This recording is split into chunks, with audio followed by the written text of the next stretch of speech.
Number 9 Notre Dame heads to Pittsburgh Saturday, 12 p.m. Eastern Time kickoff. The number 22 Panthers, an absolutely pivotal matchup for the Fighting Irish and their hopes to make the college football playoff and potentially even host a home game to open the 12-team playoff. So we're going to dive into what Pitt offers and what Notre Dame fans need to know about the Panthers. Before we do that, please hit the thumbs up on this video, subscribe to the channel for more content, and of course, we're with national college football analyst Landon Tengwall. Make sure you follow him on Twitter.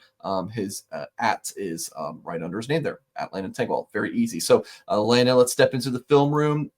Pitt's freshman quarterback, Mason Heinschel, I believe is how you pronounce it.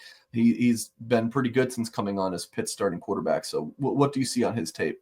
Yeah, Pitt makes it easy for him. He's a natural gunslinger, really good at movement in the pocket. So I mean, you're going to have to contain him. But right here, so tackle gets kind of whooped on right here, ends up falling down. So he sees this the entire time. He sees this defensive lineman waits, spins out, gets his hip back square. His mechanics are really, really good. Fires one in there. Wide receiver drops it. Bad drop there, but like he's really good at evading pressure. That's a lot of what his like highlight tape stuff is just moving around in the pocket. And so he's really good at creating time. So you're going to have to wrap up.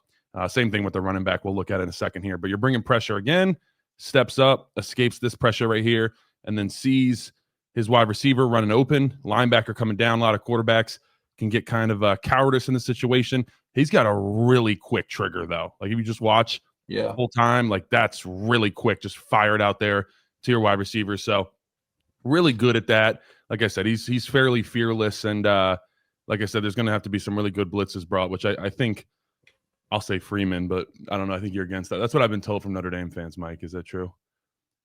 Just keep rolling the tape, brother. Right here, really, really good anticipation from him.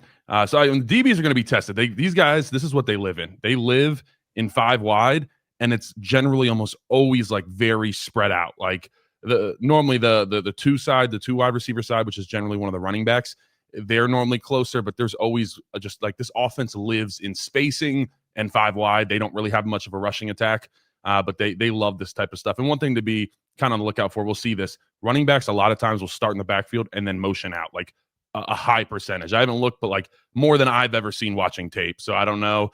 That's something to look out for. But you watch this from the end zone view, goes through his reads, really good stuff. As he's releasing the ball, I mean, anticipation to probably put it right about here when his wide receiver's back here. That's a dot right there. Yeah. So hey, this is. Let me ask you a question here. So talking about his escapability, we'll come back to the tape in a second.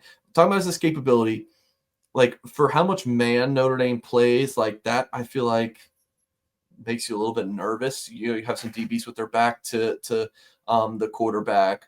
So I'm curious your thoughts on that. But also, like if Notre Dame's running so much 5 wide, like do you expect them to switch up how they're gonna play Pitt? Like if they're bringing, or if they're playing a lot of cover 1, for example, against teams, like do you expect them to not do that against Pitt? Like what do you think? Yeah, I probably would switch it up a little bit. Like I said, this is full on spread offense. So yeah, you're going to react a little bit different than you have. Obviously, you're going from Navy to this. I'm not sure if there could be a more opposite side of the spectrum offense that you're facing in back-to-back weeks. So that's also would be impressive for me if they're able to get this done. But yeah, I mean, a lot of speed in there. We're going to get to the running back Reed in a second, but like super shifty. He was pretty highly rated last year coming out. He's kind of been banged up, but looks like our guy Narduzzi here is saying he's going to play. So yeah, I would. I don't know. I definitely wouldn't play as much man. And there's going to be a lot of switches and picks being set by the wide receivers and all that stuff. So yeah, I would be careful with that if I was Notre Dame. All right, the film's back on. I'd blitz him though. Go for it. Okay. Yep. So really, really, like this is what you see a lot from CJ Carr and the top quarterbacks. So this guy down here is just going to run a curl route. But watch, by the time he releases this, the guy's not even out of his break. This is what I mean by anticipation. As this ball's out, he still hasn't even turned around yet. He's just now getting into his break. And as soon as he turns around, it's right on his chest, and he's able to turn up the field. So like these DBs, cornerbacks, you're definitely getting a test. So I'm excited to see. I think it's going to be really good for this Notre Dame defense to get this heading into the playoffs. Just some, like I said, I think this actually gets tipped here. But if you just watch him, just mechanics and just the quick trigger, watch this. I mean, it's like he kind of pushes it almost. It's not like a full-on Phillip Rivers, but it's just really quick. So like the reaction time, the wide receivers have late hands. It's going to be good. I'm excited for this. Yeah. And then right here, this is what I mean too by like a lot of the motion they run. It's a ton of motion, 5 wide. So they motion down this, I believe it's a tight end, and he slips through the tight end. He slips through the C gap between the tackle and the tight end. And so the goal is to kind of think that maybe he's a blocker. And so guys get sucked in on this, and then he slips right over top of them. And so that's the type of stuff. It's a lot of trickery. It's scheming guys open. But like I said, it's just really good, accurate passing from Heinschel for sure. So, but that's something. There's going to be a lot of reaction. Like, are you going to take the bait if you're this Notre Dame defense? The receivers pretty good? Yeah, I'd say they're pretty good. Yeah. I'm trying to think. They have one really good one, I believe, but they all look fairly talented. They were doing well before. Who was the quarterback before this? I forget his name, but hold on. This is so once again, like this is what they want to do. They want to spread you out. And so there's so much spacing here of the defense. And especially if you're in zone coverage, it's easy to start to kind of pick that open. And so they rotate here from a cover 3 look. So it looks like you got 1, 2. Oh, damn. Sometimes I hate this. Sorry. All right. So you got these 3 guys high. That's what it looks like pre-snap. So you're probably thinking, I want to hit the seam route versus cover 3. That's kind of the weakness. And then they rotate. He rotates down, up. So this is a cover 2 defense. And they just don't rotate really fast enough. And he's still able to kind of hit, not a post, but he starts to bend this in. It's just kind of helping out his quarterback. And he's just really good at seeing that and adjusting for someone that is, like I said, reminds me a lot of CJ Carr coming in. I think he's played 5 or 6 games. So really talented guy, great mechanics, really quick release, all of those things you like in a quarterback. Okay. Right here, I just want to talk about their running back. Ooh. Yeah. He's got some moves, Reed. From my understanding, he was like, I think he was all ACC or something like that. But his ability to put like 1 foot in the ground, like he doesn't have to put this second foot in the ground to move. It's just, to be able to stop like that. I find this kind of funny. He was like pointing him out. He's like, that hurts, dude. You're getting circled in the film room. You're getting laughed at for sure. For sure. I loved it. Yeah, not many guys can stop like that, but he's also 5'8", 170 pounds. So that would be the trade-off to being that light. But you're going to see Reed bounce so many things, especially because his offensive line sucks. I think Notre Dame's going to just handle the interior. So this is what you're going to see a ton of this.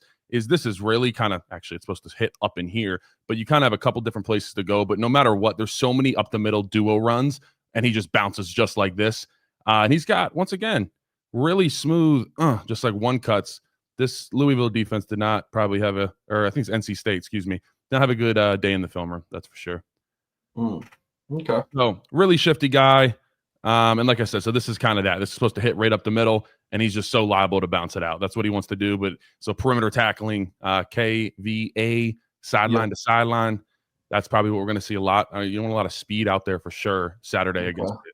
So yes, so it's more Notre Dame's athletic linebackers. How much more tape do we have of Reed? No, that was everything. I just want to do a quick little film breakdown. I will say, like, there was a couple on this tape from Heinschel where he is kind of risky, and sometimes he won't fully see the coverage in a sense of like a linebacker that kind of rotates over and just sneaks into the picture, and he throws a risky ball. Like I said, it really does kind of remind me a lot of CJ Carr in the sense like he's willing to go for it. Like he does not care. He'll just let one chop.